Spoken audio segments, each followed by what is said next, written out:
This is a Pro Wrestling Illustrated podcast. I'm your host, PWI senior writer Al Castle, back once again with my co-host Brian Solomon. How's it going? Very, very good, Al. Happy to be here with you once again.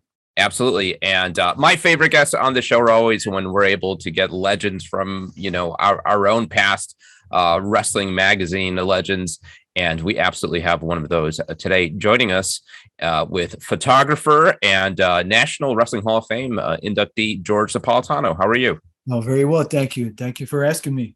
Yes, we had you on once years ago back on the show. So much fun talking about your history with the magazines, and we're going to do some of that, but also more talk about your present with the magazine. You were part of two major shows that went down since we last recorded here, SummerSlam and Ric Flair's last match, and we're going to chat about those in just a moment.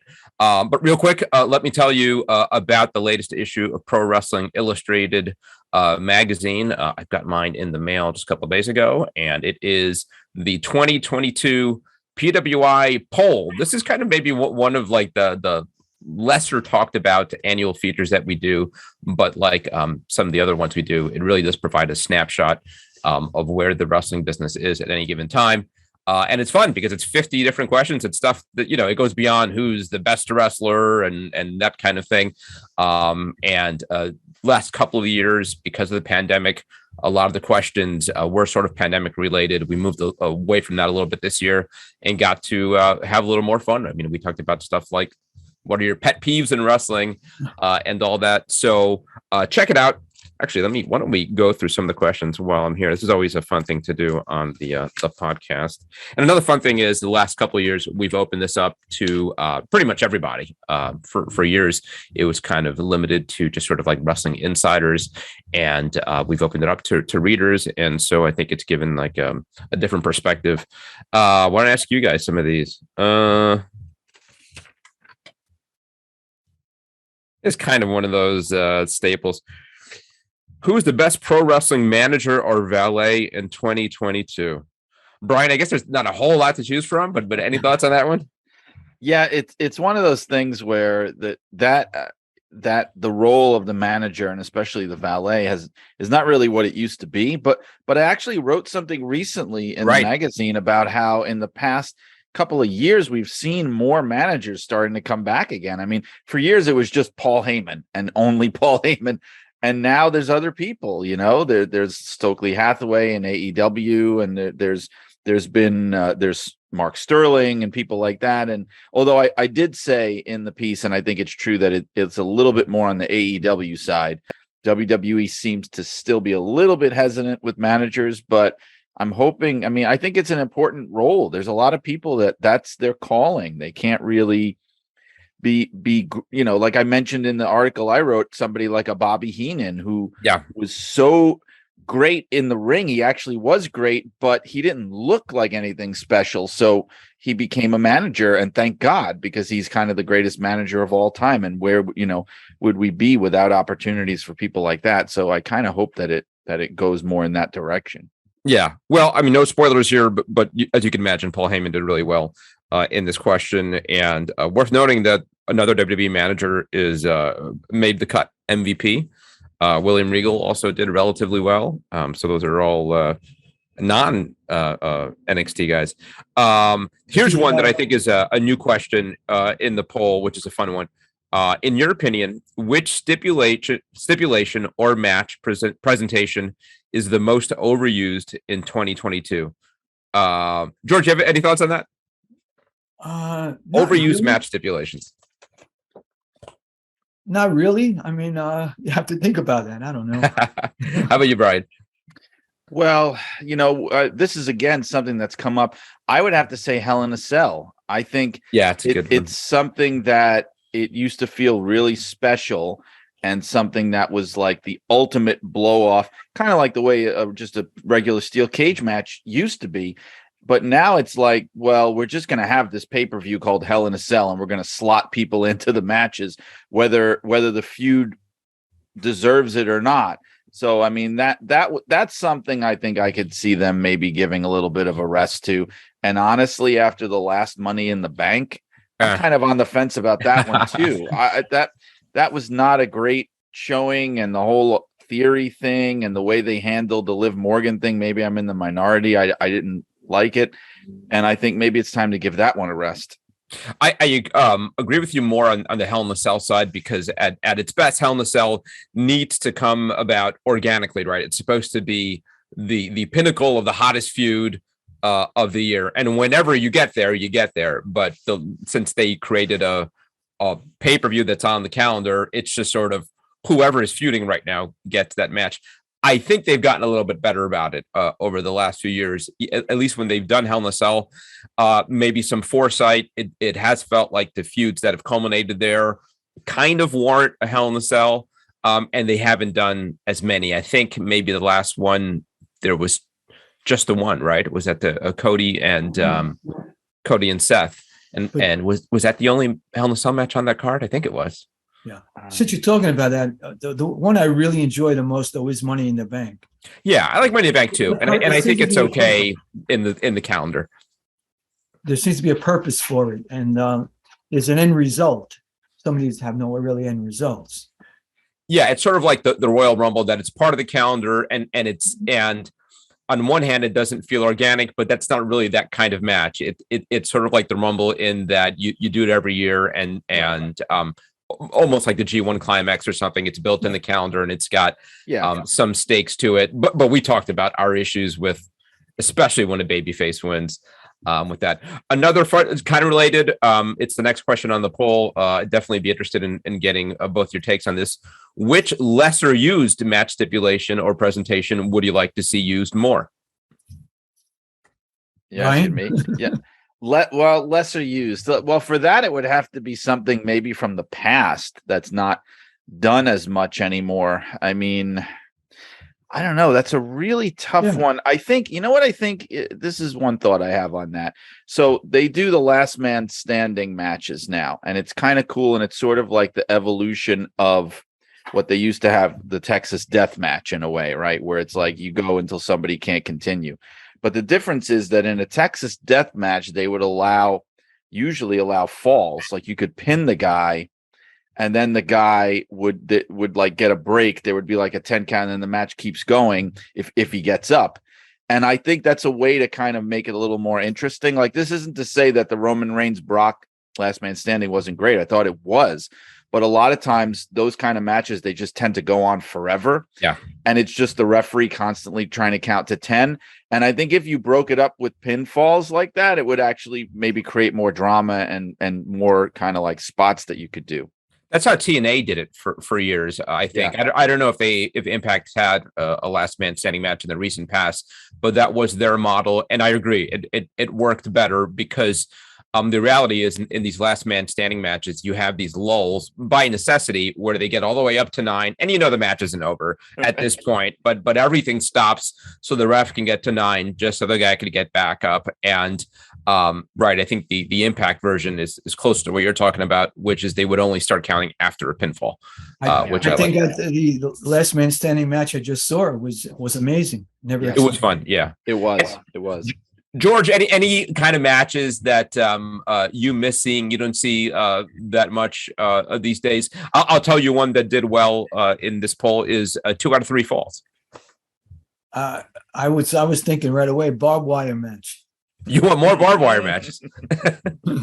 With a barbed wire bat. With the bat. And Mick Foley would carry around or Triple H with the bat. Haven't seen that too often. AEW's done some stuff like that with Moxley and stuff, and certainly like GCW, who loves their barbed wire.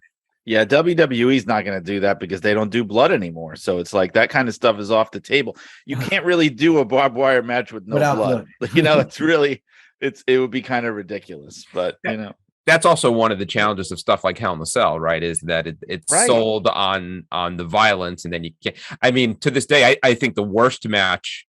I think it might be the worst match I've ever seen was that Hell in a Cell match between The Fiend and Seth Rollins. Right. And that was part of it, was that they were trying to convey like, oh my God, the level of violence. And I remember the big spot at the end, wasn't it like a toolbox on his head? And then he hit him with a toolbox with a hammer or something. He hit him with like a monkey wrench. I don't enjoy those matches because as a photographer, they're hard to photograph. Everything is inside the ring, which is inside the wire.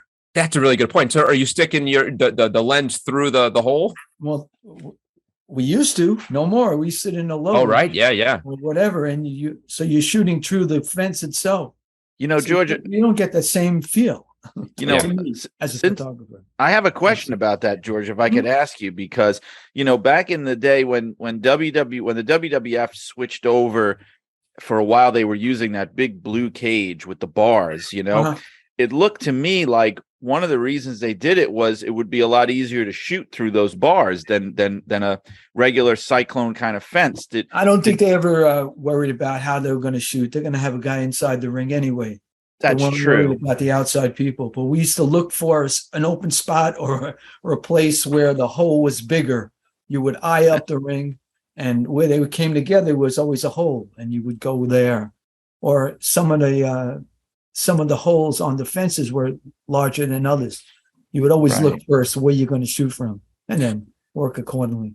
Would WWE, when they had their own magazine, get? I know they're always got their video guys, but would they have still photographers in the ring for cage matches? On the side behind them, they would have many times. I have actually seen Hell in the Cell where they will have a photographer inside the cell. They do their very best to keep him off of TV. He's following the video guy right behind his shoulder. So right. Poor John Giamondo, who they recently just let go. I'm sure you must know him well, George, but he was a master of that, of staying out of because he would constantly have Kevin Dunn yelling in his ear of telling him where to stand. So you almost never would see him, but he was always there. He was really great. Yeah. But they had the luxury of having somebody tell them where to go, where to move. I never did. And any other ringside photographers, you're just there on your own, and you're going to make your own way. Yeah. And Hell in the Cell, at least you have a little more space because it's pushed further back from the ring versus kind of the standard steel cage, where it's pretty cramped in there. So I don't know how much space there is. That was just that was just my feeling as a photographer shooting this. So I would not go to many cage match events. I didn't like it. Because I know the photos weren't going to be as good as they would be on a different kind of event. But back in the day, again, when cage matches were a little bloodier, the magazines loved those, right? I mean, you'd love putting those photos on the cover or something like that. You know you were going to get something, and there was never a problem with putting a bloody photo on the cover until some companies then cable distributors, they didn't like having a bloody cover. And then we were told keep blood off the cover for that reason. Yeah. I know Carlos Colon was just in the news recently in an event in Puerto Rico with Ric Flair. And I think most American fans got to know Carlos Colon from those bloody magazine covers, right? He was the guy who was always bleeding. I knew I was going to get a cover with Colon against Abdullah or Colon against Funk or Colon against whoever. It was always going to be a bloody shot, going to be on the cover somewhere or inside. It was good for fold-outs and pull-outs and whatever. There's a few of those that are just iconic. I have some of them, even in the 70s, even some of the after magazines, like there were, you'd have Superstar Billy Graham. There's a couple of those. Bobby Heenan, just the famous Bobby, what the hell happened to your face cover? I mean, that's one of the great covers, Yeah, it's so funny. I mean, for all the different talents that different legends in wrestling have, whether you have somebody who was a great brawler or a great talker or a great flyer. I mean, that's what Carlos Colon was really, really good at, right? It was bleeding. He was a world-class bleeder. Yeah, but remember now, Ric Flair just ended his career bleeding. He made sure he went out with blood on. Well, we'll see if it was actually the end. We'll talk about that in a moment. He just said, there was a quote where he said that, I wish I never said that was going to be my last match. So he's already got it in his head, which somebody should talk him out of it, please. I hope, if he's ever. Yeah. He was just in Puerto Rico with Carlos Colon. Right. Yeah. I could. Not a match though, but that's where I think you're going to see him. I don't think you'll see him in a match, really. Maybe. This is my opinion. Going through it, I don't know that he could last again. He made sure he lasted this time. Could he do it again? I don't know. Yeah, barely. Well, hold that thought. I want to talk about that more extensively in a second, but real quick, just to finish up the plug here, 50 questions in the PWI poll, all kinds of fun stuff. This question here about whether there's too much wrestling on TV each week, about who's going to be a future breakout star, what's the best indie promotion, what are the most prestigious titles, what are you sick to death of witnessing in televised wrestling? So a lot of those kind of questions, a lot of fun. Go pick up the issue, PWI-online.com. There's a lot more in here in addition to just the poll. We've got my hot seats, and maybe we could get the audio here in the next couple of weeks with Eddie Kingston, a really fun interview to put together. I knew it would be such an interesting, insightful guy. Features on Taya Valkyrie, on Impact Wrestling, and Killer Kelly, and so much more. We've got coverage of a lot of major events that happened, including from the independent scene. Go over to PWI-online.com, pick up the one issue, or subscribe. If you subscribe, you get half off the cover price. Also, there's I don't know if you've gotten a chance to play with it, Brian, the new app for the mobile version. I just downloaded it finally yesterday, and it's great. I mean, Kevin talked about it a little bit on the last episode. This isn't just a PDF of the magazine. It's customized for a digital device. The layout's completely different, very intuitive, looks great on a phone, and you could get that too. So head over to PWI-online.com. I'm also told we just brought back the PWI Weekly Newsletter, thanks to Jason McVeigh. So if I may add, yes. You guys have a lot more to write about now. There's so many groups, sure, action, so many things going on. Yeah, for the first time in a long time, right? I mean, it really was. That was one of the things that was sort of revealed from the putting the poll together too. Kristen and I helped put it together, and is that, you know, for so long it was kind of like this monopoly, and in some ways, I guess it still is. WWE still, by leaps and bounds, is bigger than anybody else, but there are so many options. There's a lot more. I mean, there's probably more like important big stuff happening now than there's ever been since the days of the territories. Honestly, I mean, there's a lot of good stuff happening. Yeah. So let's talk just about the last few weeks. You know, we could start talking about SummerSlam, but I think kind of the bigger picture is WWE after Vince McMahon. And I think SummerSlam was the first real look at what that looks like in a Triple H run WWE. And I think the reviews have been largely good. I mean, one of the clear changes have been a lot of the names that have been brought back. And it's interesting because, you know, Brian, we've talked about how much is Vince really out of power? How much of it behind the scenes? Is he still kind of running things? The fact that they're bringing back so many people that clearly Vince McMahon had no use for and just wasn't part of his vision tells me that this is kind of a new day. And you know, we saw Dakota Kai at SummerSlam, and since then, Karrion Kross in a major angle at SmackDown last week. It looks like they're putting him right into that Universal title picture. We saw Dexter Lumis this past week. So what are your a lot there, but both SummerSlam as an event and everything we've seen since there, does it give you optimism about you know, this new chapter in WWE? Yeah, I mean, I think anybody watching can tell that there's been some changes happening. I mean, you know, if you were expecting to turn the TV on and find this like completely unrecognizable TV program, I think you're fooling yourself. But I mean, if you're really watching and you're paying attention, there's exciting stuff happening. Like you said, there's been a renewed emphasis on the women's division, which we all know Triple H was a big supporter of from the NXT days. I mean, he basically spawned it with everybody that he sent up to the main roster. And, you know, people like you said that he's been bringing back. There's a rumor that Bray Wyatt might be coming back now, because I guess that may have been more of a Vince call to get rid of him than a Hunter call, because he was another NXT project, you know? So I think the fingerprints are all over. People are talking about the terms. They've been saying the word wrestler. Roman Reigns used the word hospital. I know this, it sounds ridiculous, but they would have all these dumb banned words, things you couldn't say on the air. And we've been seeing those things change. And so I do think it's a very positive thing. And I think the morale is up, from what I understand, of people backstage and the talent and everything, kind of thinking that things, that there could be new opportunities and that kind of stuff. So I think it's a very exciting time for the company. George, you were there at SummerSlam, and I don't know how much, if at all, you got to spend time with some of the folks that work there in WWE. But did you sense any kind of change in the air with McMahon no longer running things? No, not really. It was just the first show, so it was hard to say there was things that would change. But since then, Triple H has gone on TV, and he's brought in some new people, as you had mentioned. And that's the difference.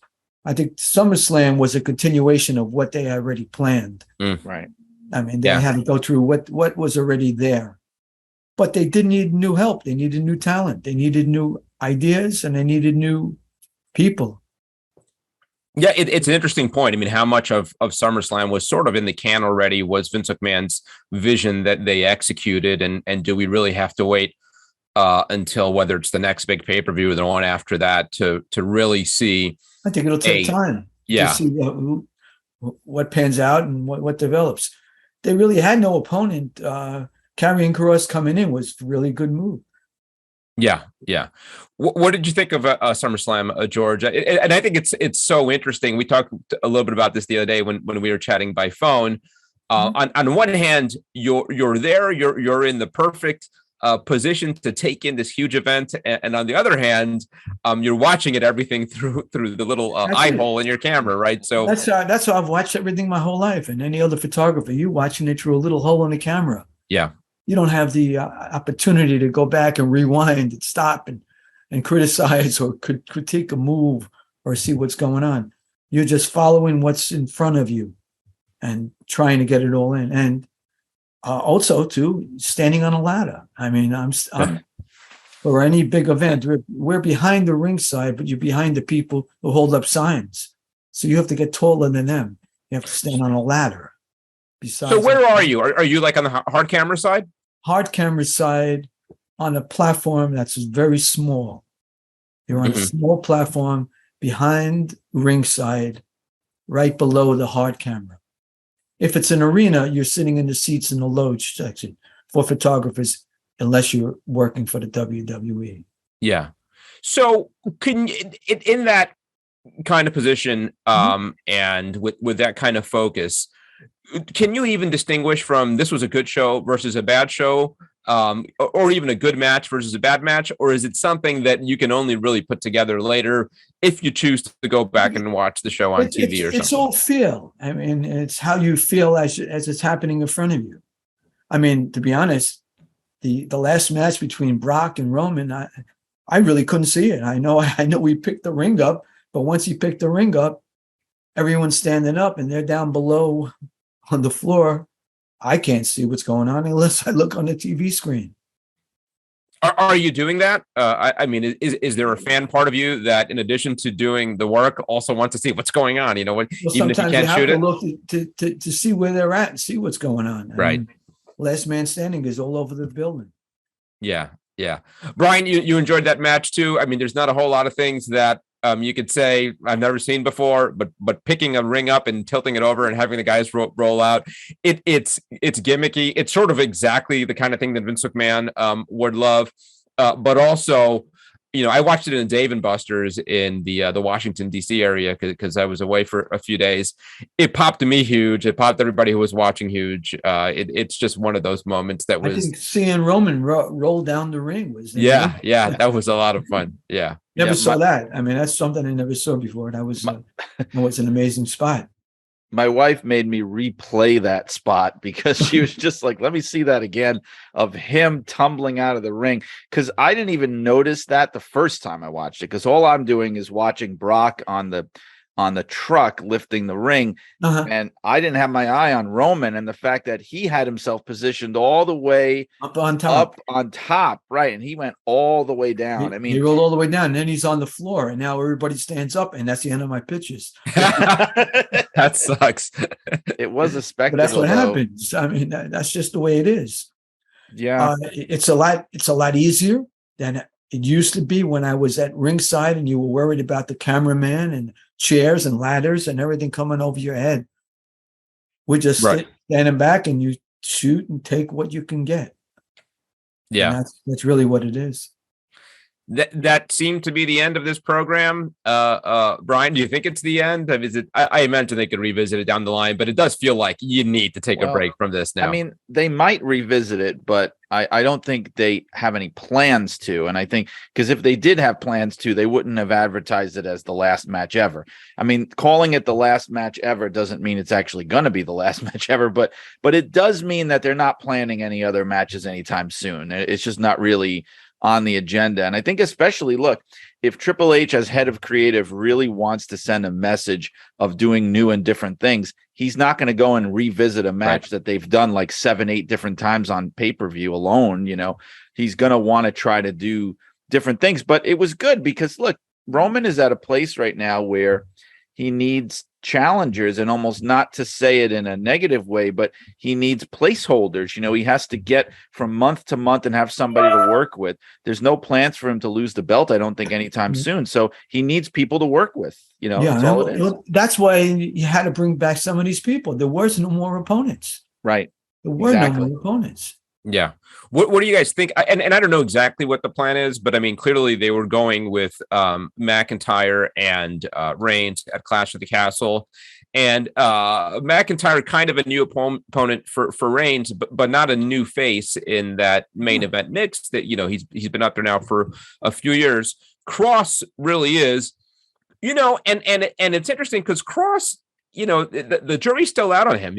Clearly, Triple H is high on him and was in NXT, but I can't tell you a great Karrion Kross match I've ever seen. I see the upside in him. Great looking guy, looks much better with the hair, by the way. And I think even more interesting than the fact that he's back is that they did the NXT presentation of Cross on the main brand, which they never did before. And that was one of the big issues. And it's why Cross flopped, right? I mean, he had this huge production in NXT with the intro and a Scarlet and the black and white and all that stuff. And then he came into Raw wearing a gladiator skirt, and it was just terrible right off the bat. So clearly part of this was Triple H, I think, delivering the message that this act was ready for prime time. And my vision for this guy does work, but is he maybe overshooting if the plan is for this guy to go right to the top? But it has you talking, and that's what you need. Yeah. And this has to be, look, I'm all in favor of him doing things like this. It's not all going to work. I mean, you could say that about anybody. Some people aren't going to get over the way he wants. Some people are. Some people are going to get over more than he would expect. But the idea here is you have to imagine with so many of these guys, whether it be Cross or Ciampa or the women or anybody that have been called up to the roster and then kind of squandered and not really. Some did achieve potential. I mean, God, Roman Reigns was one of them. You know what I mean? But some of them just fell flat. You have to imagine that Triple H had to be frustrated seeing that happen and thinking, well, if only I was in charge, I would have handled it differently. Because otherwise, why would he have bothered putting all that effort into some of those talents only to have them kind of go nowhere? So you have to imagine right now he's thinking, I want another shot at some of these people that Vince didn't think were worthy. So I think Triple H was running it as its own territory. Yes, he wasn't running it as a feeding ground for the WWE, which was a mixed bag. I mean, that didn't always work, right? Right, but you needed to bring more people in, which they tried to, but they really didn't catch on. That was the next thing, because they changed their character from what they were in NXT. Yeah, I think one neat kind of side effect of all this, and it's almost like a blessing in disguise that all these people were let go, is that, whether AEW does it all the time, it was one of the things that made WCW so exciting during the Monday Night Wars, were those new faces popping up every week. And not new faces, but returns of faces from the past. And WWE hasn't really been in the position to do that much over the last several years, because when they would cast people off, it's because they didn't want them anymore. And now they're getting in this mode of where you're seeing these new people show up, and they're their own people. And the fact that they went away and came back makes them a bigger deal. Like Dexter Lumis was kind of like a mid-card act on NXT, and now he shows up in the crowd on Raw, and people are talking about it. Well, I think the one that they have, that's great. I think the real ace in the hole is going to be Bray Wyatt. That's the one they're holding. You know, I've got mixed feelings about that one. Of all the names that we've mentioned here, I guess it depends what Bray Wyatt we get, right? I mean, I'll never argue that he's super creative and talented and all that, but I do not want to see the return of the Fiend, at least the way we had the Fiend. I don't need red lights. I can't imagine you like that either, George, shooting when the whole place, it looks like a dark room. And the supernatural stuff and people being set on fire in the middle of the ring and drowned in a swamp. You know, if it's that said, I got tired of the old Bray Wyatt too, you know, carrying his little torch and going on these long rambling promos. So I absolutely can believe that Wyndham Rotunda has something to offer, but it has to be reimagined somewhat. But I think they need a character. They need a character with no Undertaker. Right. Yeah. Which is what WWE was built on, characters. Yeah. The other big thing, Brian, that we saw right off the bat at SummerSlam, Becky Lynch going back babyface, apparently. Unfortunately, it coincided with her being injured and having to take some time off. That said, if she was ever going to take some time off, I think you're kind of in between big shows right now. It maybe gives Bianca some breathing room to be the top act. So I don't think it's the worst thing in the world. But clearly that also looks like Triple H saying, let's right a wrong here. Becky never should have been a heel. Yeah, and I think even judging by the promo she gave on Raw, which felt very natural, you can tell it wasn't as heavily scripted as usual, where it was a sense of she never should have gone heel in the first place. And honestly, we've seen in the past year how it's just felt like they were trying to force her heel when the crowd, the fans loved her. They still wanted to cheer for her. I saw her at the Bridgeport house show, and the whole place was behind her, and she was wrestling I forget who it was. It was Becky, and I think Bianca Belair, and there was this feeling that the whole crowd was turning against Bianca because they loved Becky Lynch so much. So you could tell they were trying to kind of like reset her and get her back to where she was, which again is another sign of change, because I think if it was still Vince, there's no way they would have done that. She would have still been on the heel trajectory with Becky, no question about it. Could I ask, what's your guys' opinion on AEW? I think it's a great product. I think I don't know if we're going to call them growing pains. I think one of the byproducts of all this buzz that's been around WWE for the last several weeks with everything going on with Vince and the shakeup is that AEW has kind of become something of an afterthought, right? I mean, the buzz is clearly not there like it was for a long time. The ratings have showed that. Rampage in particular has done some numbers that apparently have been abysmal. I mean, it's like NXT or less than NXT level numbers. I think they've lost a lot of momentum. I think they were hurt by CM Punk winning the title and then breaking his foot or whatever it was 2 days later, and they come up with this convoluted interim world title situation. I don't know that the Ring of Honor stuff has worked as well as they had hoped. It also feels a little sort of muddy, that they're kind of half in, half out with Ring of Honor.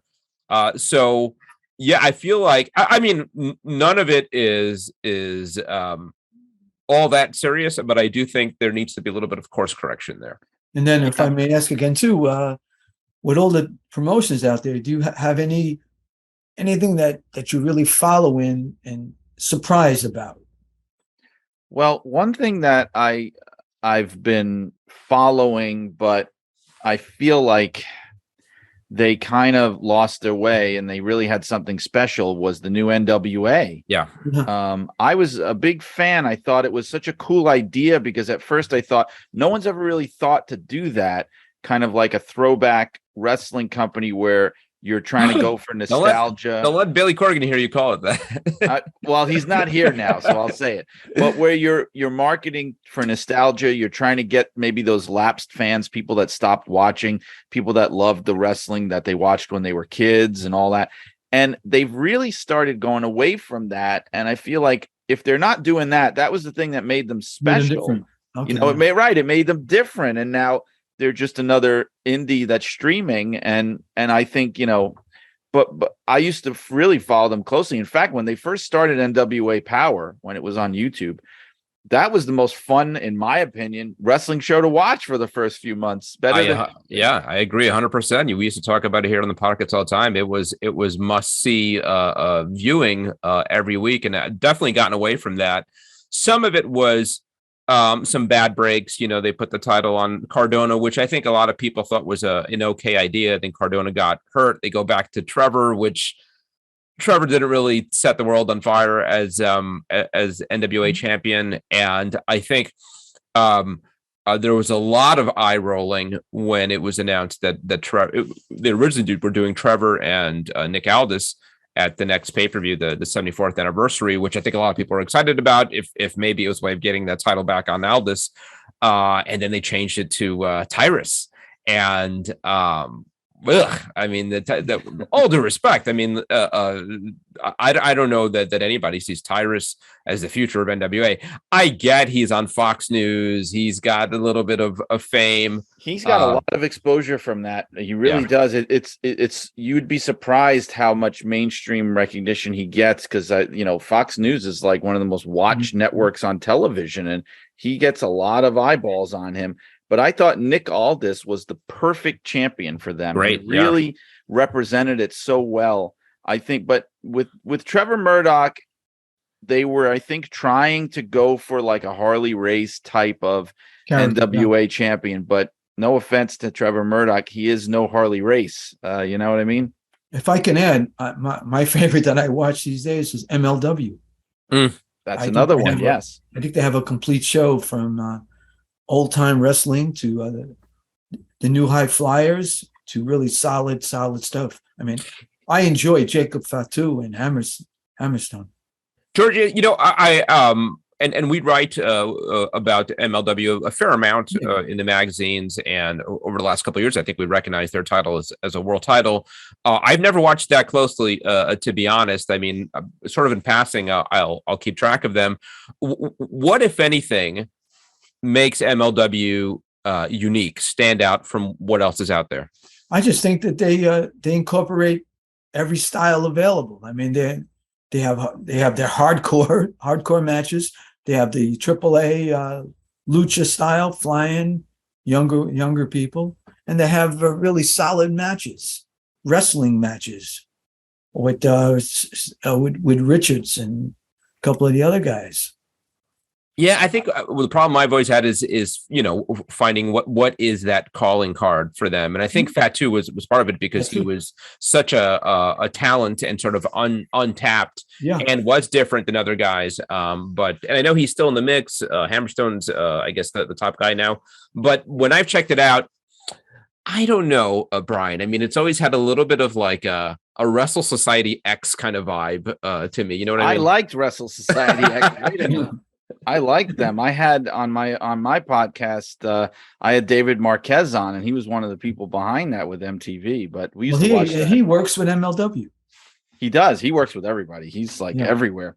Al, I just have to step away for a brief moment. I'm sorry to disrupt things. My son is upstairs. I just want to make sure he's not getting into any trouble. I'll be right back in a minute. It's fine. You guys, continue on. I promise you. I'll be right back. I'll be right back. All right. George, so one of the ideas that I brought up, and maybe this is a good transition to the next topic when we talk about the NWA. You want to talk about a publicity stunt, and maybe that's part of the reason that they're putting Tyrus in this position, because the attention he would get being a talking head on Fox News. You want the ultimate publicity stunt. I've said, put the world title on Ric Flair. go for that 17th world title. And when I first thought about that a year or more ago, it seemed outlandish, maybe less outlandish now. We saw him back in the ring at 73 years old in what was supposed to be his last match. And now it sounds like maybe not necessarily his last match. So let me first ask you, you were there. What was the vibe like in the building? I think one of the interesting stories coming out of that is how differently the people who were in the building kind of received the match versus the people who watched on TV. Okay, the people in the building were into it right from the start.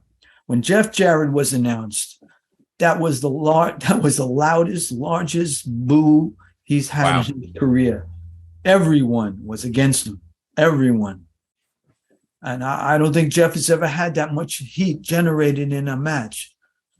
They were there ready to cheer and to do whatever it was to make the match possible. I mean, it was the introduction was great.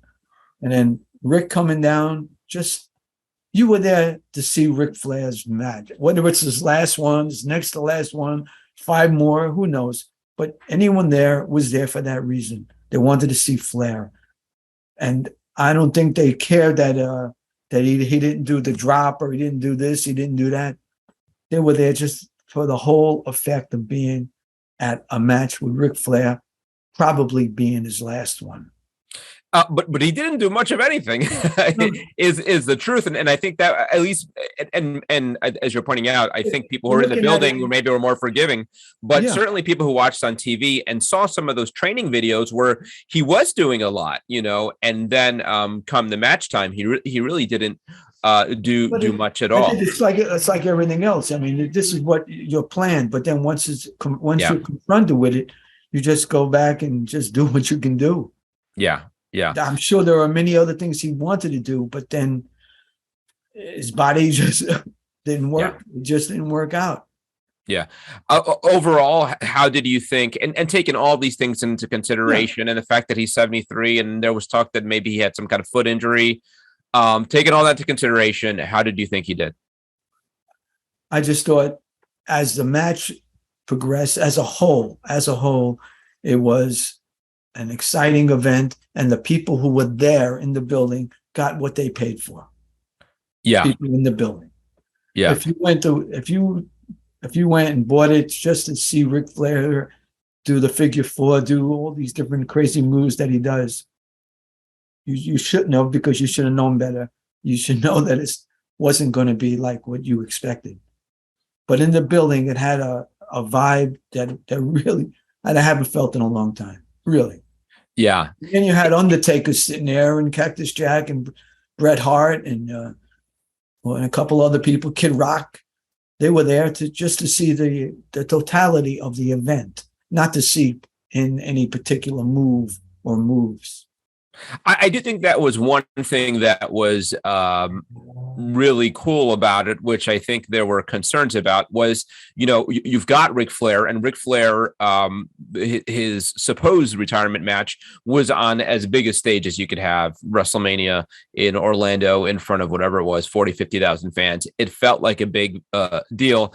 And now him coming back for this latest send-off, was it going to feel like a big deal in front of, a few thousand fans in Nashville? And I think what you're touching on, and it really helped that there were all those legends in the ring, was it did feel like a big deal. I mean, if you've got Undertaker and Bret Hart and Mick Foley at ringside, that really communicates to you that, the giants of this business see this as a big deal. So it's got to be a big deal. Yeah, well, it meant something to them to be there. I don't think that these guys were paid to sit there and to cheer Ric Flair on. I think they honestly were there because they wanted to be there. Yeah. It's and it's a good point that you have to have realistic expectations about what you were going to see, right? I mean, it reminds me a few years ago, I went to go see Frankie Valli in concert, and I think Frankie Valli is still touring, was it the Frankie Valli from the 60s or the 70s? Obviously not, right? I mean, like it. But I saw Frankie Valli, right? I could say I did, Right. And he had someone else hitting the high notes for him. Sure, or recording hitting the high notes for him, but that's that's. But it was a Frankie Valli show, and you saw the 4 seasons. Yeah, 4 different seasons, but you saw 4 seasons. Yeah. So what do you think? And we touched on now. Ric Flair is hinting around that maybe this wasn't the end, and there's talk of his son-in-law Conrad Thompson, who essentially put the show together, promoted it. And, the people on the show, including Jarrett, are all part of this kind of empire that Conrad's put together, this podcast empire. And there's reports of maybe him starting to put together a wrestling promotion, and that Flair's return might be a part of that. So whatever this is, what do you think of the prospect of maybe another comeback by Ric Flair? And did you see anything in that match that would suggest that it's a good idea? No, I don't feel that there will be another match Ric Flair, whether he's in the ring like he did in Puerto Rico, just accompanying his son-in-law and being outside. I could see that, because once it's in your blood, there's no getting away from it. Yeah. He's going to do something, but I don't think he's going to be wrestling per se. I think he's got the itch, and I do think he's going to wrestle, and I think I talked with Brian about it some weeks ago. It speaks to one of my real pet peeves in wrestling, and that is the retirement match. And I get it as a marketing ploy, and you sell more tickets with the promise of this might be his last match ever, that kind of thing. But it always turns out to not be the case. It reeks of dishonesty. Would they really have sold that fewer pay-per-views or tickets or anything else if they called it the return of Ric Flair instead of Ric Flair's last match? I just, and I think I mentioned it here before, a few weeks ago, I went to go see a Motley Crue in concert. And I guess it was about 10 years ago, where they went through this whole scene of, they signed a contract and had lawyers there saying that this is our last tour ever. And they all, they made it legal and binding. And then some years later, they just ripped up the contract and says, we're back, that kind of thing. And that's fine. I'm happy Motley Crue's back. I hope they do it as long as they can. And I've had kind of the same thought with Flair too. I'm okay with Ric Flair. I mean, if it's done as safely as possible, and hopefully under guidance of medical professionals who can tell them this is okay to do, this maybe isn't so okay to do.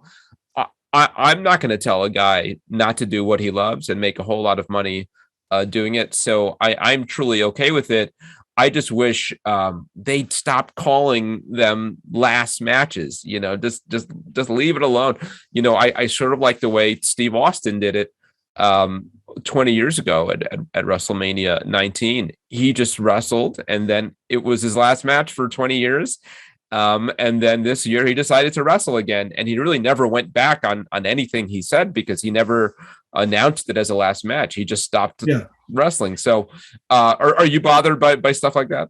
No, but going back to when Rick had the last match, quote unquote, from Shawn Michaels, it was advertised as his last match, but it really wasn't put over. This is his last match. I mean, I was there, but I didn't feel like it was the last match. Well, I did. I thought they made a whole big deal of it. Remember, they had his family at ringside, and there was tears, and then there was the big send off and all that. Okay, again, I'll go back to what I said early on. You watching it on the screen and seeing this whole thing evolve, I'm watching it through a little hole. Right.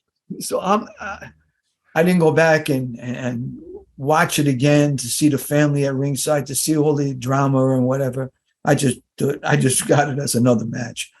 I mean, really, just thinking about it, that's how I took it. This I took as a really last match. I don't know. It was just the feeling in the building, maybe. It was just something there. Can you remember the first time you photographed the Ric Flair match? Oh, yeah. It was Mid-Atlantic Television, I want to say about 1973-4.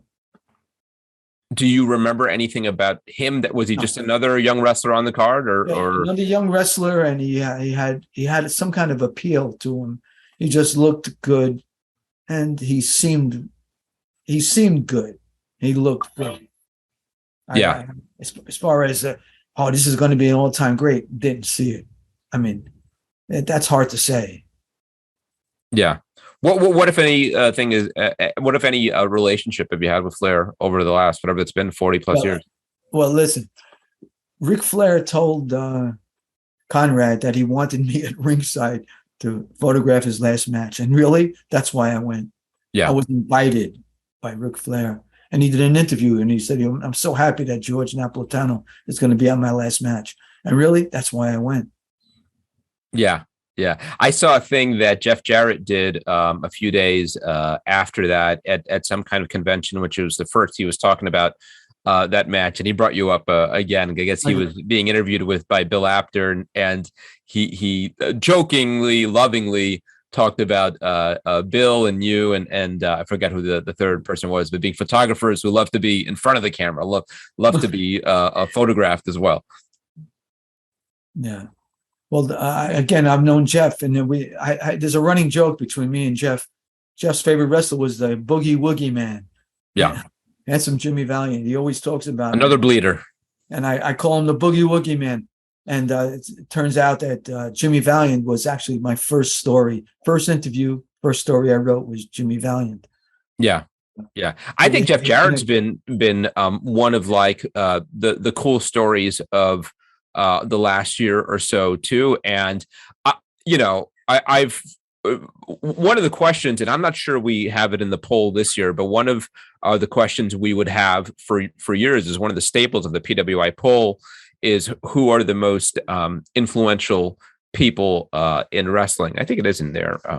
And I thought for years, somebody who I expected to be in that mix was Conrad Thompson, because of how he has been able to resuscitate the careers of a lot of these people who we thought were done with wrestling, whether it was Tony Schiavone or so many others have come up, and he's helped put them in positions to become stars again. And I think that's absolutely the case with Jeff Jarrett, who he started a podcast with just over a year ago. And I think it was the best of the whole bunch of podcasts he has, in part because Jeff is so open, and such a good storyteller.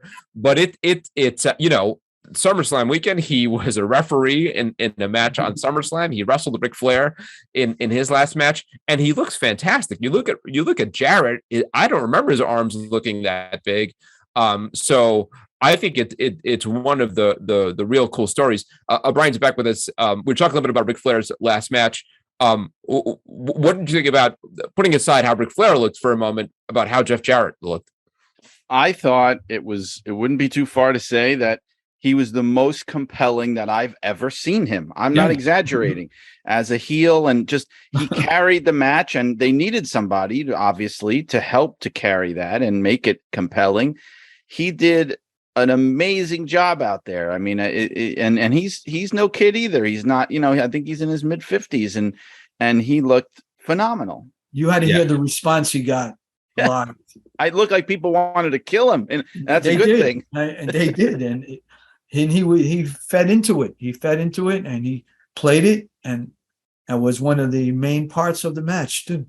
Yeah, we talked a little bit about it, Brian. What did you think of the match? It sounds like, and I heard Jarrett talk about this, how wide ranging the opinions are depending on whether you're watching on TV or you're there in the building. Right. The sense I got, right, and I'm sure George probably had talked about it, but the live crowd, there seemed to definitely be an energy there and people getting caught up in the moment. I was very nervous watching it. I really was, because I was just worried about him as a human being. Because, I also don't agree with, there's a lot of people that wanted to make fun of it, or make fun of him or laugh about him. And I don't think there's anything to laugh at. I was just worried. I really was scared of it going a lot worse than it did. And I wonder if maybe they were overselling how prepared he was for that, because he seemed to have a lot of trouble. I think when he took the suplex, especially from Lethal, I think that was like a point of no return. I just think it really shook the hell out of him. And I think even he was surprised. And there were moments, like he even said in the promo afterwards, that he didn't remember a lot of what happened in there. Oof. There were definitely parts where you could tell I don't think he was selling at points in there where he really was out of it. And I just, it was emotional. It was moving to see people like Undertaker and Foley and Bret Hart in the first row. I mean, I said it on Twitter. That's when you know you are a big goddamn deal, when you have the Undertaker as a fan in the audience watching your last match, but I think that should really be it. I mean, that could have gone a lot worse than it did. And it was helped along by especially Jarrett, but also Andrade and Lethal. But he was very limited. And I don't know how we could have expected anything other than that. But I think that we were led to believe a little bit that maybe he was capable of a little bit more. There'll be more. You're right, though, George. I think part of it was we all wanted there to be more, right? That there was going to be more, and you're going to see the spot where he gets hit and falls down, and every other Flash spot. Right. Well, we saw it, right? I mean, and they put it out, those training videos with Lethal where he was doing more. So but I think that fans' expectations were up. It to some degree, it's their own fault. But I think that's a controlled environment. That wasn't with 75. Right. How many takes were there before they got the one shot? When he took that top rope bump with Lethal in the training video, I could probably guarantee you that's probably just about all they did for the day. You know what I mean? Yeah. So, Brian, we were talking about it. Both of you sound a lot more convinced than I am that's Ric Flair's last match. I think he's got the bug now, and I think we're going to see Ric Flair again. I'm not convinced that it'll be his last. I'm just very, very hopeful that it will be. And you have to imagine, I mean, he was in there, he was in the ring, and you could see on his face, it was like that holy crap moment of, can I really do this? What did I get myself into? I mean, it was clear. And I hope that he listens to that voice and says, I don't want to put myself through it. He was in the corner leaning over the ropes. Yes. And he looked like he was winded. He couldn't believe. And he was done. You could see it, right? And at the exact moment you're talking about, you could see it in his eyes where he thought, oh my God, I don't know if I could actually do this. What did I sign up for here? It really was that moment. Yeah. I could see him having a complete opposite sort of take. And I'm thinking, I got that one out of the way. I know what it's like now. The nerves are gone. I know where I have to adjust my training. And my next time out there, I'll be a lot better. Meaning there's going to be a next time. I just don't see it. That's just from the whole build up and the way it was done. I really think it was it. But you will see him again, doing something. But and I think another sort of complicating factor in this is this kind of empire that he's part of now with Conrad and Jarrett and his son-in-law Andrade, and he's sort of like surrounded by wrestling in his family as much as he ever has been, and even more so. We know Conrad's an entrepreneur. We know he's got big plans. I'm sure he wouldn't want to do anything to put his father-in-law in danger, but it feels like this is something bigger. Yeah, if I could say one thing about that, I think also, and I'm surprised people haven't talked enough about this. I think a big reason that this happened, or that this was even possible to happen, was Ric Flair being kind of cut off from the WWE fold. This is a good point. And because we know that WWE wouldn't let him work in a WWE ring. We also know that they were paying him very well. They were supporting him in an emotional, psychological way. He had a lot of his friends there. It really made him feel good to be there. And I think not being involved with them led to this in a way. I think with the Triple H regime and Vince out and the heat kind of dying down from that dark side of the ring thing, which really killed him for a while, I think you're going to see Flair back in the WWE fold eventually, not obviously in a wrestling way, but I think he's going to be very happy again, very satisfied with his life again and career. And when that happens, I don't think he's going to even feel the slightest need to get back in the ring again. So that's a good point you make. Yeah, and I'm sure they'd want Andrade back if they could. Also, another NXT product who had his best years, best time of his career under Triple H's tutelage in NXT. He's married to one of the big stars. Right. So and I could very much see Triple H wanting to get them back under the fold, all of them, if he could. George, Triple H for the longest was a Flair lover. Right. I mean, he followed him and he knew of him. And Flair's actually a guy who I think benefits from the WWE presentation, right? I mean, not that I would want him scripted, but I've got to say one of the cringiest parts of Flair's sort of comeback over the last few months have been some of those promos where I feel like it's almost a parody of a Ric Flair promo, just laced with vulgarity, and it's not Ric Flair, and I'd like to see Ric Flair in a WWE ring at WrestleMania, in that kind of an environment, a major league environment, and I think Conrad and them they did a very admirable job in the presentation of Flair's last match. But I don't know that that's really a fitting send off, and I do think WWE and a Triple H run WWE is especially equipped, for the 100th time to give Ric Flair the send off that he. Anything's deserved. Possible. Anything. Yeah. They need those legends like that, those goodwill ambassador legends, like the kind of role that San Martino was filling for them for a while, and in the old days, Blassie had that role of. That could be Flair's role. He just has to have enough of an ego check to be able to say, this is my role now. I'm not the main event anymore. You know what I mean? Yeah.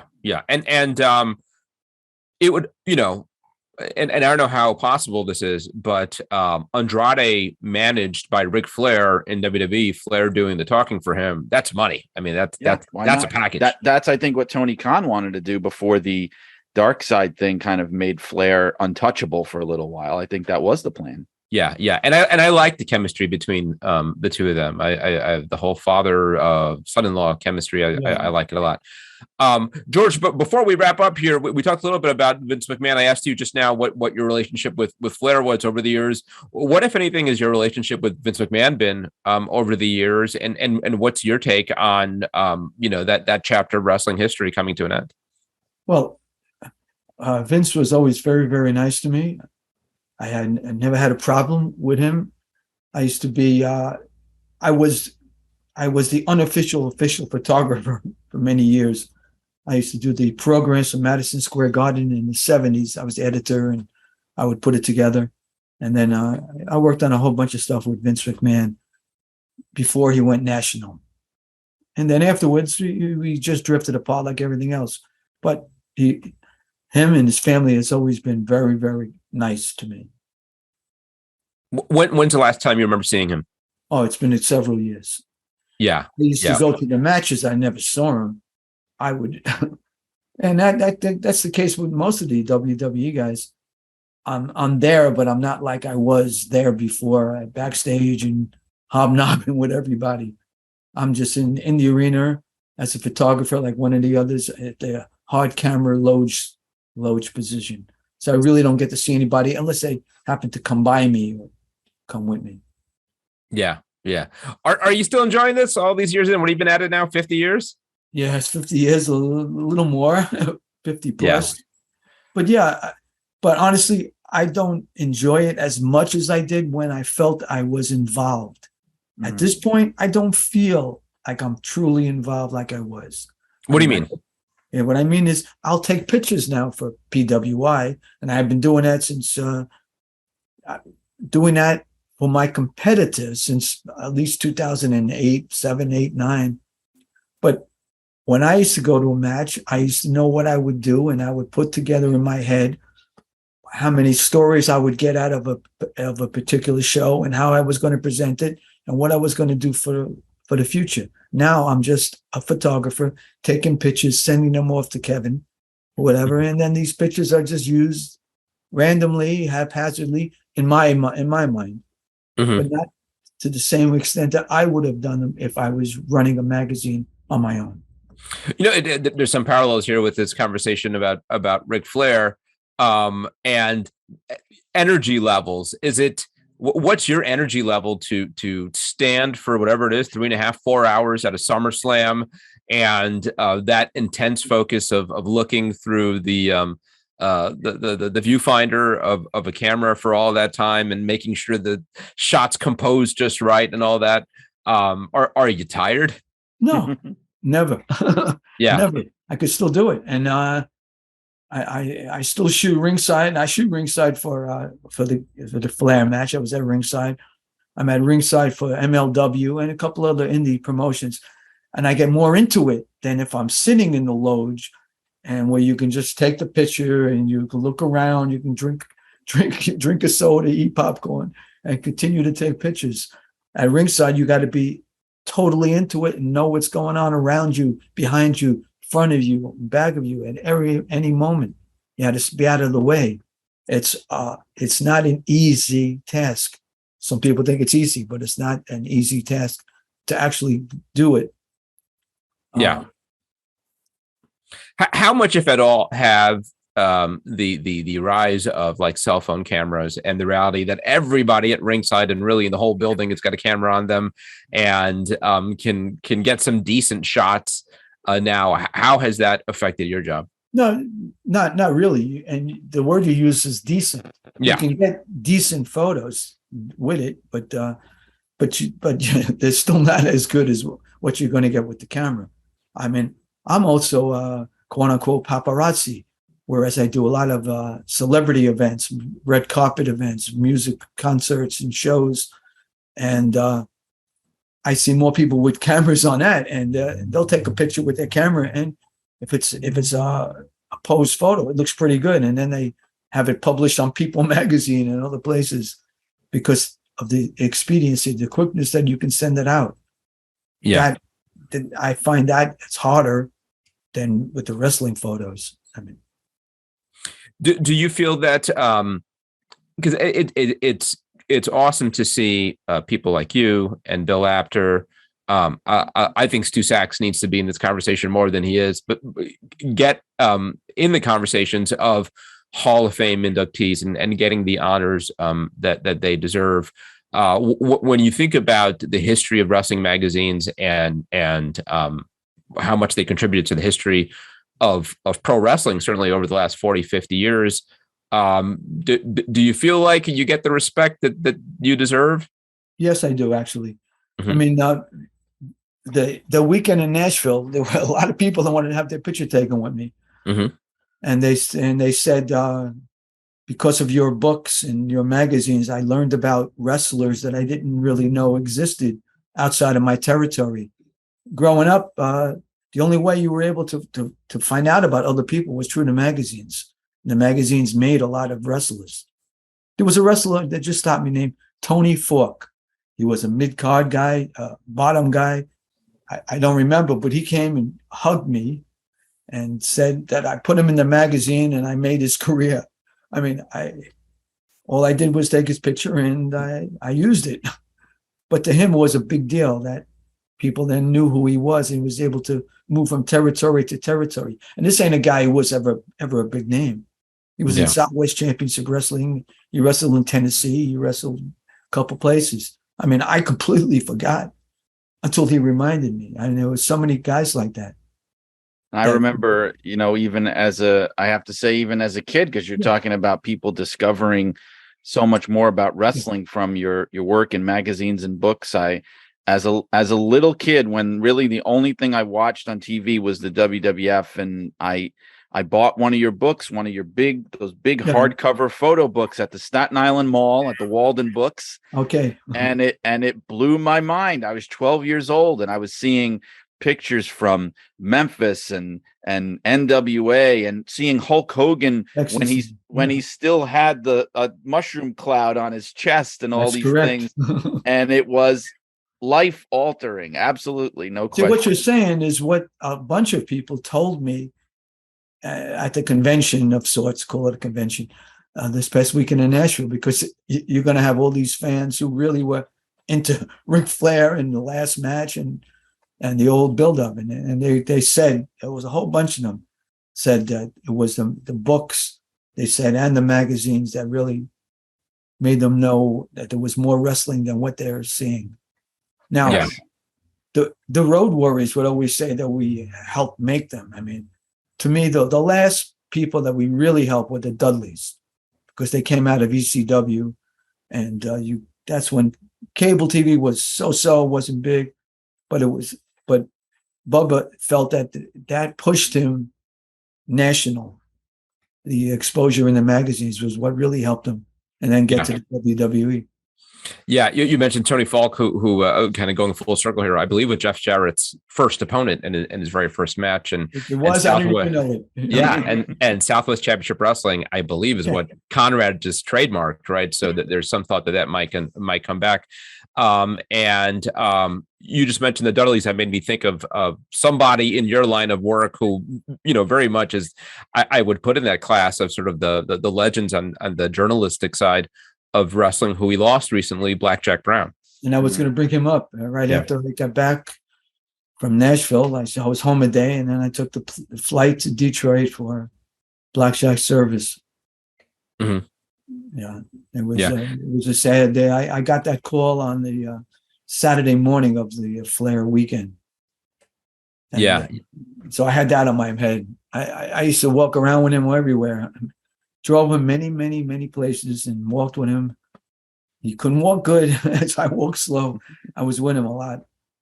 Yeah, I think it's so interesting whether it's you or Blackjack or so many who have all lived like these relatively modest lives over the last 50 years, but really are giants in this business. And I think about a story that Bubba gave not long ago. I think it was on Austin's podcast, that he essentially credits Blackjack Brown with getting this job in WWE. I think he said he was the one who got him on the phone with Vince McMahon.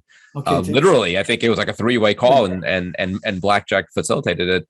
And answer that, if I may, I used to run the Cauliflower Alley Club, and I had a Cauliflower Alley Club dinner in Newark, New Jersey, and I gave the Dudleys a plaque as wrestling tag team of the year. And then Pat Patterson came up to me after. He says, "Who are these guys?" Let me see. Are they good? I said, "They're really good. You should talk to them."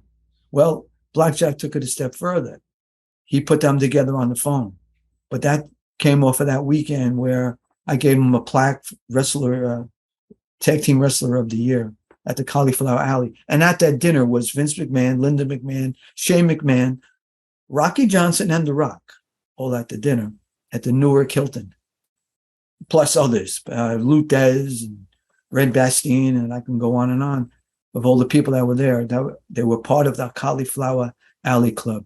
I remember when they used to do the reunions over on this side of the country. Now they're strictly in Vegas. I did four when I was running the magazine. I would promote it and talk about it, and I ran it. I mean, literally from selling the tickets out to setting up the building. And that was the days when Thez was the president, right? Back then, Thez was the president, correct? Yeah. Yes. Yeah, and it's so interesting that when people look to who helped launch this legend's career, and they look to wrestling trainers and promoters and people like you and Blackjack and Stu and Bill, don't come up enough in those conversations for the roles that you played in helping the people create that need to know. Yeah, the people that need to know, and it is what it is, and it's fine. Kind of going full circle here. Do you think Triple H has an appreciation for people like you in your role, and does that maybe change things going forward in WWE? It doesn't need to change. I don't know what needs to be changed. I mean, I get press credentials. I don't have a problem going to their events, and it's not an issue with anything. Yeah. The one thing I'm thinking is the WWE Hall of Fame, for what it's worth, and under Vince's watch, they've always sort of been reluctant to recognize some people in behind the scenes. And one little way, Brian, you talk about some of the changes. One of these WWE Vince McMahon official or unofficial guidelines was you don't name referees, right? I mean, they've just been nameless WWE officials. One thing I found when I worked there was a sense of everything, for better or worse, is a community effort within the company. So there was like a corporate belief that basically, unless you were talent, right? And I guess they don't consider referees talent. I do, but unless you were talent, they preferred not to give your name or put you over. Like, you notice even their TV shows don't have credits, right? Which became the standard in the industry for wrestling TV. It really was not before that. You would always see credits on wrestling TV shows, but that extended, to referees and photographers that were not really going to name them or give them identities. And I would like to see that change. Yeah, especially with something like the Warrior Award, I think was really sort of like perverted into something that it wasn't, and maybe this is the one contribution that the Ultimate Warrior could give in wrestling that would be respected. But when he first talked about that idea at his Hall of Fame induction, whatever it was, 8 years ago, it really wasn't what it ended up becoming. It was just this. It was recognizing some of the people in the industry who work behind the scenes in the shadows and maybe don't get all the respect that they should. Yeah, I stood up and applauded when he said that in my house, because I always used to say that when I worked there. And he mentioned someone in that speech that was directly the person that made him think of it, which was a guy named Jimmy Miranda, who used to run the merchandising. Yes. And he was, George, did you know him? Yes, I did. He was beloved. I mean, he was one of these guys that he ran the ring truck with the merchandise from arena. And he passed away right around about a year into my being there. And it was a big deal, but he's a classic example of someone everyone loved, but fans don't really know who he is, and they don't really get the recognition. I thought there were a couple of times they did that Warrior Award where I thought it was what it should have been, when they gave it to Sue Aitchison and when they gave it to Rich Herring. Those are two people like within the WWE structure who are loved and have done great work and were so important to the company, but you don't really hear about. That's what that award should be for, Yeah, I wonder if it does become more of that under Triple H and Stephanie's watch. I don't know. I mean, maybe there's a middle ground, because they have also highlighted. I thought last year with I'm sorry, his name escapes me. The guy from the Crime Time. Shad Gaspard. Yeah, I thought that was beautiful. Excellent, right? Yes, I mean, like, so again, not necessarily what the original vision was for that award, but zero complaints there. I thought that was great. Maybe not Joan London. You know what I mean? Right. Yeah. Yeah. I mean, that kind of thing. Yeah. God bless her. Anyway, George, this has been a blast catching up here. Can you tell fans where they can reach you, follow your stuff? I think you're somewhat active on social media, right? A little bit, not all that much. I'm on Twitter. I get my wrestling news through Twitter. Yeah. It seems that every 5 minutes it's a new wrestling story on Twitter, and I follow it. Starshot9. Right. Okay. And obviously you can follow your incredible photos in our magazine, Pro Wrestling Illustrated. Yep. And Brian, anything you want to promote? How's the book doing? Book is doing well. I'm actually going to be doing a book signing. There's I don't know if we could mention this kind of stuff, but there's Wrestle Bash 22, which is a big autograph show and wrestling convention that's happening in New Jersey on the 20th. I'm going to be signing copies of the Sheik biography there, and I'm going to be at the International Pro Wrestling Hall of Fame weekend in Albany, August 26th, 27th, and 28th, and I'll be signing copies there. And I'll be at Cauliflower Alley Club Reunion next month doing that too. So anybody that hears that's going to those, I will be selling copies. Of course, the book is, once again, Blood and Fire, the unbelievable real-life story of wrestling's original Sheik. And I'm happy to talk to. I've been getting a lot of great response from people still, so I'm just psyched to keep promoting this book. Absolutely. All right, guys. Thank you so much, as always, for doing this. Fans, thanks for listening, and we'll be back soon.